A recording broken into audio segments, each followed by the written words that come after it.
The moment had come. The pressure was suffocating. The enemy was closing in. And Samuel was nowhere to be found. Wait for Samuel. That was the command. But the people were afraid. His army was scattering. Could he really afford to wait? One impatient decision. One irreversible mistake. And just as the offering burned, Samuel arrived. What happened next would change Israel's history forever. The story is found in 1 Samuel 13. The sun hung low over Israel's camp in Gilgal, casting long shadows across the land. Saul stood on a ridge, his cloak billowing in the wind, his heart pounding as he gazed at the vast Philistine army gathering in Michmash. Thousands of chariots, horsemen, and foot soldiers formed an impenetrable force. His men, on the other hand, were growing restless. Fear had begun to spread like a disease, and one by one, they were slipping away into the hills, leaving their king standing alone with his dwindling army. 4 days, he had held on to one command: wait for Samuel. The prophet had promised to come in 7 days to offer sacrifices to the Lord before the battle. That sacrifice wasn't just a ritual, it was an act of seeking God's favor, a plea for divine intervention in the face of certain doom. But now, 7 days had passed. And Samuel was nowhere to be seen. The situation was dire. The Philistines had encamped at Michmash, their numbers overwhelming. Saul's army had started with 3,000 men, but as fear spread, that number quickly shrank. Some of his warriors hid in caves, others fled across the Jordan River, and many simply deserted. Those who remained clutched their weapons with trembling hands, their faces etched with doubt. Saul knew what the people were thinking. Where is Samuel? Why hasn't the prophet come? If we delay any longer, we'll be crushed. He paced back and forth, glancing repeatedly at the altar. The firewood was set. The sacrificial animal was prepared. The only thing missing was Samuel. His heart waged war against his mind. Samuel had been clear: wait for me, and I will offer the sacrifice to the Lord. But the pressure was unbearable. His men were looking to him for leadership, yet he felt powerless. What kind of king would stand by and watch his army dissolve into nothing? Then came the whisper, his own thoughts, or perhaps a voice tempting him in his desperation. You're the king. Why should you have to wait? Doesn't God see your situation? Surely he will understand. Saul took a deep breath. He knew what the law said. The offering of sacrifices was a sacred duty, reserved for priests and prophets. But Samuel was late. And time was running out. Bring me the burnt offering, he commanded. His servants hesitated, but they obeyed. Saul took the sacrifice in his own hands, lifting it before the Lord. The flames roared to life as he completed the ritual. Relief flooded his chest. He had done what needed to be done. Surely now, God would grant them victory. But just as the smoke curled into the sky, a shadow appeared on the horizon. Footsteps. And then, the voice Saul dreaded most. What have you done? Saul turned sharply. There, standing with a look of solemn disappointment, was Samuel. His heart plummeted. The men were scattering. Saul blurted, his voice quick and defensive. The Philistines were advancing. You didn't come when you said you would, so I had to do something. Samuel's expression did not change. You have done a foolish thing, the prophet said, his voice carrying the weight of divine judgment. You have not kept the command of the Lord your God. If you had obeyed, he would have established your kingdom over Israel forever. Saul's breath caught in his throat. But now, Samuel's gaze was piercing. Your kingdom will not endure. The Lord has sought out a man after his own heart to replace you. Silence fell between them. The only sound was the crackling of the burnt sacrifice, the very offering that had sealed Saul's fate. Samuel turned and walked away, leaving Saul standing alone by the altar, the weight of his mistake crushing him. The battle had not yet begun, but he had already lost the most important war, the battle of obedience. Though Saul would continue to rule for many years, the foundation of his kingdom had been shattered. His impatience had cost him something far greater than a battle, it had cost him God's favor. And in that moment, Saul realized the truth too late: obedience is greater than sacrifice. Saul's downfall was not just about impatience, it was about trust.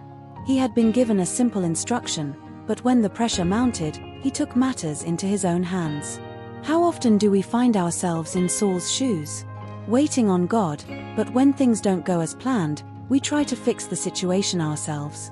This story serves as a powerful reminder: delayed obedience is disobedience. And trusting God means waiting, even when it doesn't make sense. If Saul had only waited a few more moments, his kingdom would have been secure. But one impatient decision changed everything. What will we choose when we are tested? But Samuel replied, "Does the Lord delight in burnt offerings and sacrifices as much as in obeying the Lord?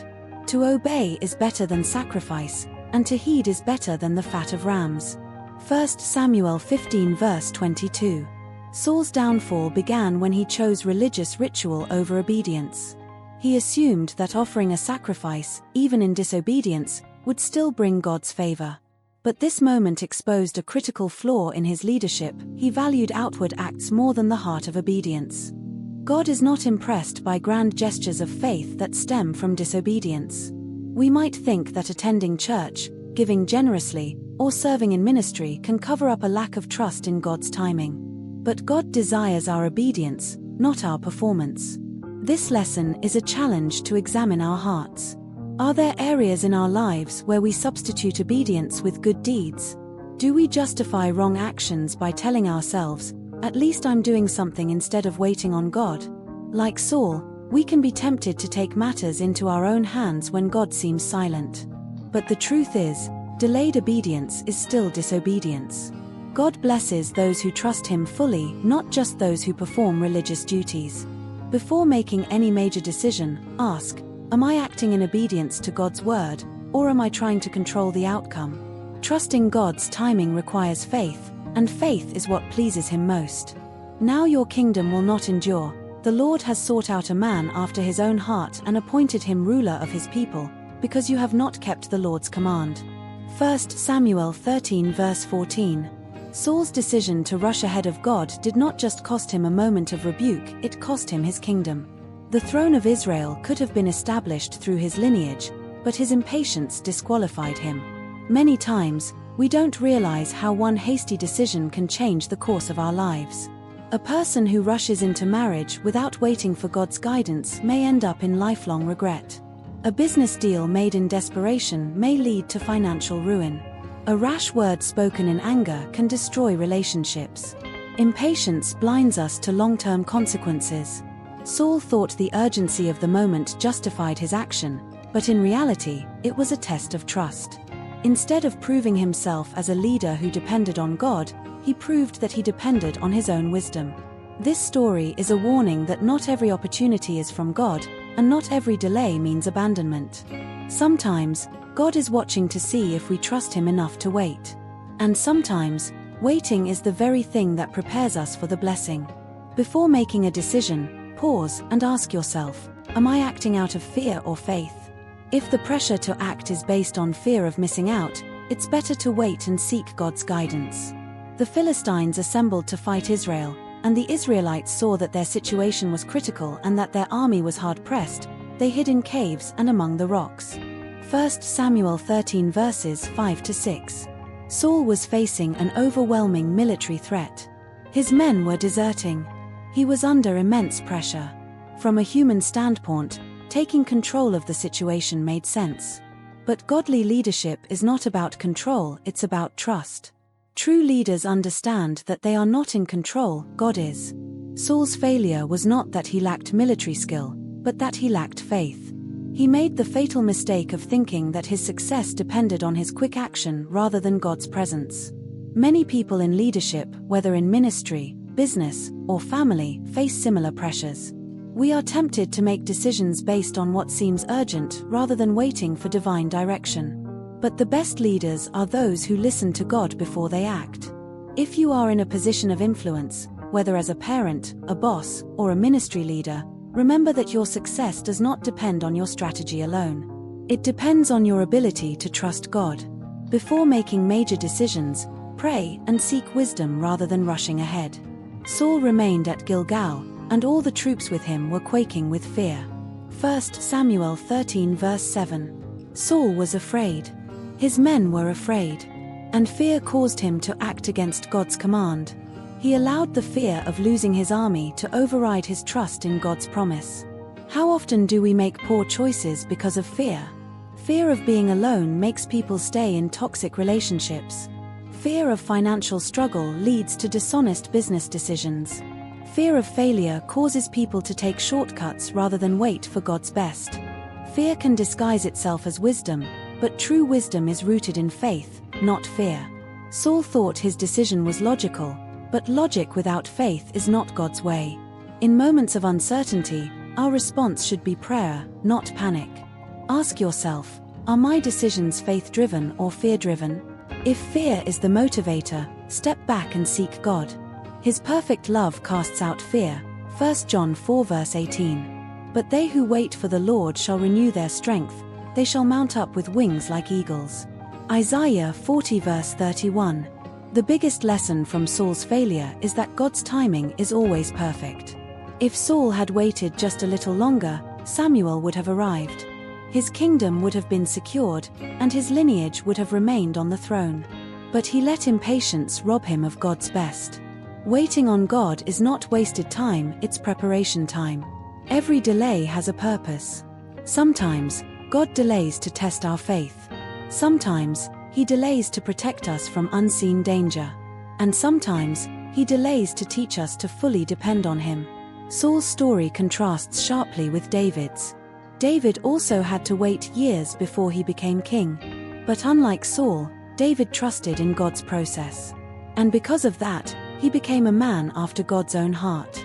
When you feel like God is taking too long, remember that waiting is not a sign of abandonment, it's a sign of preparation. Trust God's process, and in His perfect timing, He will bring His promises to pass. Will you wait or will you rush? Saul's story is a cautionary tale about the dangers of impatience and the power of obedience. His kingdom was stripped away, not because of an enemy invasion, but because of a single act of disobedience. The question for us today is, will we trust God even when things don't make sense? Or will we rush ahead and risk losing something greater? The choice is ours. One moment of fear, one act of impatience, and a destiny that could have been, was lost forever. Saul thought he was securing victory. Instead, he sealed his downfall. He thought he was taking control, but in reality, he was losing everything. If only he had waited, just a little longer. How many times do we rush ahead of God, thinking He's too late? How often do we trade obedience for urgency, only to find regret waiting on the other side? Saul's story is a warning to us all. God's timing is perfect. His promises never fail. But will we trust Him enough to wait? Have you ever struggled with waiting on God? What lessons have you learned about trusting His timing?